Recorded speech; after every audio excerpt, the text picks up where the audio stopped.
दोस्तों आखिरी बार जब टीम इंडिया आईसीसी ट्रॉफी जीती थी तब टीम इंडिया के हेड कोच थे एक फॉरेन कोच डंकन फ्लेचर। 2013 की जो चैंपियंस ट्रॉफी थी तब जो कप्तान थे वो महेंद्र सिंह धोनी थे और जो हेड कोच थे टीम इंडिया के तब थे वो फॉरेन कोच। अब हो सकता है कि एक और बार हो सकता है कि टीम इंडिया के जो कोच बन जाए यानी हेड कोच बन जाए वो बन जाए फॉरेन कोच। और फॉरेन कोच जब आएंगे टीम इंडिया के साथ जुड़ेंगे तो क्या टीम इंडिया की किस्मत बदलेगी? क्या टीम इंडिया एक और बार इतने सालों के बाद आईसीसी ट्रॉफी अपने नाम कर पाएगी? क्योंकि आने वाले टाइम में बड़े टूर्नामेंट्स टीम इंडिया खेलने वाली है। अभी 2024 का जो T20 वर्ल्ड कप होने वाला है, फिर उसके बाद 2025 में चैंपियंस ट्रॉफी होने वाली है, फिर उसके बाद वर्ल्ड टेस्ट चैंपियनशिप का फाइनल होने वाला है और फिर उसके बाद कहीं ना कहीं ये अब गणित लगाया जा रहा है कि टीम इंडिया का अगला हेड कोच कौन होगा। और जब जब जय शाह आते हैं जो कि बीसीसीआई के सचिव हैं यानी सेक्रेटरी हैं, वो जब जब आते हैं और जब जब कुछ इंपॉर्टेंट बातें कहते हैं तो टीम इंडिया के मैनेजमेंट में तहलका मच जाते हैं और बहुत शातिर तरीके से कुछ ना कुछ अपने मुंह से उगल देते हैं, जिससे जो है इतना ज्यादा हार्म भी नहीं होता और इतना ज्यादा जो है जो चीजें छुपी हुई भी नहीं रहती और कहीं ना कहीं वो चीजें बाहर आके आपके सामने निकल कर आ जाती हैं। आप सब जानते हैं कि राहुल द्रविड़ का जो टेन्योर था as a head coach team India का एक्सटेंड किया गया था वर्ल्ड कप 2023 के बाद और ये कहा गया था कि T20 वर्ल्ड कप 2024 तक राहुल द्रविड़ ही हेड कोच बने रहेंगे टीम इंडिया के। और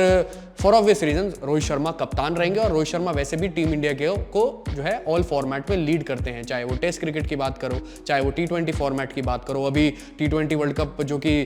वेस्ट इंडीज और यूएस में होने वाला है साल 2024 यानी इसी साल का मौजूदा साल का, वो होने वाला है वेस्ट इंडीज यूएस में और रोहित शर्मा कप्तानी करेंगे और हार्दिक पांड्या रहेंगे उनके डेप्यूटी यानी उप कप्तान रहेंगे। तो जय शाह आते हैं, फिर वो बड़ी बड़ी कुछ बातें करते हैं। उनमें से एक बड़ी बात यह है कि उन्होंने बोला कि जो राहुल द्रविड़ हैं बतौर हेड कोच उनका जो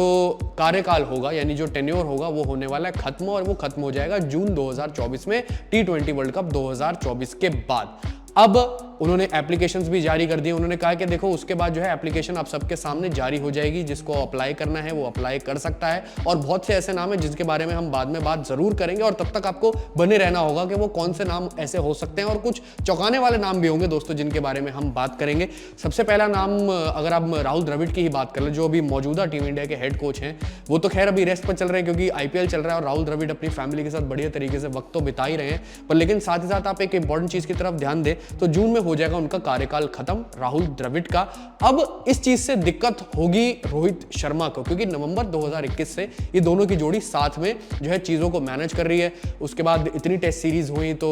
जो है अच्छी केमिस्ट्री बन गई रोहित शर्मा कप्तान और कोच राहुल द्रविड़ की। और साथ ही साथ अगर आप बात करें तो हेड कोच के साथ साथ जो बैटिंग कोच हैं, फील्डिंग कोच हैं, बॉलिंग कोच है, इन सब की भी अलग अलग वैकेंसीज निकाली जाएंगी जिसको अप्लाई करना है बतौर कोच करने का रिस्पेक्टिवली वो कर सकता है। और कहीं ना कहीं एक ये चीज इंपॉर्टेंट ये है कि अब ये भी बोल दिया है जय शाह ने कि तो चलो आप हेड कोच के लिए अप्लाई कर रहे हो, इंडियन तो अप्लाई कर ही सकता है फॉर ऑब्वियस रीजंस, पर लेकिन अब फॉरेन कोच भी यहां पर बनाया जा सकता है यानी फॉरेन कोचेस अगर उनको अप्लाई करना है तो बना सकते हैं। इसलिए मैंने दोस्तों शुरुआत में बोला था कि भाई फॉरेन कोच अगर टीम इंडिया का बनता है कोई तो क्या वो लक फेवर करेगा फॉरेन कोच वाला, क्योंकि 2011 वर्ल्ड कप में टीम इंडिया ने जो अपने नाम किया था भारत में हुआ था, जो गैरी किस्टन थे फॉरेन कोच थे, डंकन फ्लेचर थे 2013 चैंपियंस ट्रॉफी में।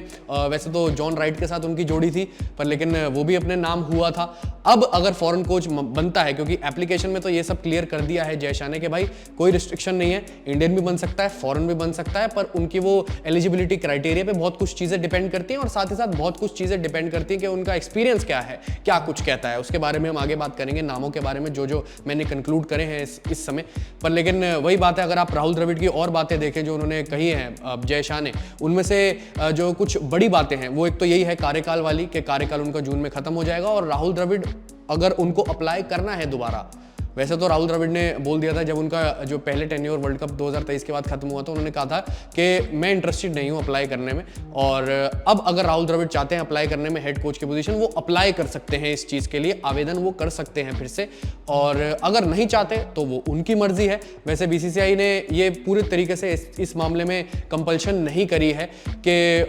अगर वो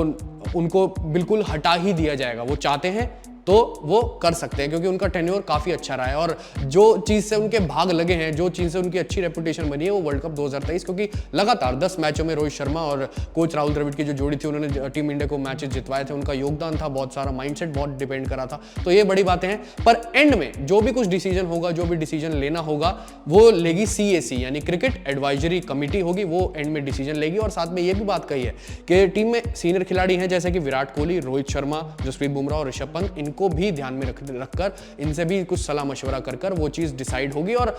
हेड कोच वही बनाया जाएगा जो कि इनके लिए जो है इनके हिसाब से सूटेबल चीजें होंगी, और ये सब भी बातें कही गई हैं। तो अब बात करते हैं सबसे इंपॉर्टेंट पार्ट की कि भाई वो कौन सी ऐसे जो हेड कोचेस हैं जो कि अप्लाई कर सकते हैं इंडियन या फॉरेन। इंडियन में से अगर आप बात करें तो वीरेंद्र सहवाग भी हो सकते हैं और VVS लक्ष्मण तो खैर अभी प्रायोरिटी लेकर चलेंगे ऊपर अगर आप लिस्ट की बात करें, क्योंकि VVS लक्ष्मण तो अभी NCA के हेड कोच है और NCA के हेड कोच को ही जो है ऊपर प्रायोरिटी दी जाती है जैसे राहुल द्रविड़ को दी गई थी। उसके अलावा वीरेंद्र सहवाग भी हो सकते हैं। उसके अलावा अगर आप फॉरेन कोचेस की बात करें तो जस्टिन लैंगर मेरे दिमाग में सबसे पहला नाम आता है, क्योंकि ऑस्ट्रेलिया को उन्होंने कोच करके एशेज की ट्रॉफी भी नाम करवाई थी और साथ ही साथ T20 वर्ल्ड कप भी नाम करवाया था। तो जस्टिन लैंगर पर उनका कोचिंग का अंदाज थोड़ा सा स्ट्रिक्ट है वो भाई, अब वो स्ट्रिक्टनेस टीम इंडिया के प्लेयर झेल पाएंगे या नहीं झेल पाएंगे, ईगो का इशू रहता ही है दोस्तों, आप जानते ही हैं। जस्टिन लैंगर हैं, रिकी पॉन्टिंग मुझे लगता नहीं कि वो इंटरेस्टेड होंगे, अगर रिकी पॉन्टिंग होते तो भाई मजा आ जाएगा। इसके अलावा अगर आप बात करें तो वैसे स्टीफन फ्लेमिंग को भी यहाँ पर दावेदारी में पेश किया जा सकता है और बहुत से ऐसे नाम रहेंगे। तो कुछ ऐसे नाम हैं, आप अपनी राय उन कुछ नामों के बारे में जरूर बताएं कि भाई कौन बनेगा टीम इंडिया का नेक्स्ट हेड कोच, या फॉरेन में से बनेगा, इंडियन में से बनेगा, जो भी अगर आपको रिस्पेक्टिव नाम लगते हैं आप बताएं जरूर। फॉरेन में से बनेगा तो कौन बनेगा, इंडियन में से बनेगा तो कौन बनेगा, अपनी राय इस बारे में कमेंट सेक्शन में जरूर बताएं। और फिलहाल अभी के लिए इस वीडियो में इतना ही।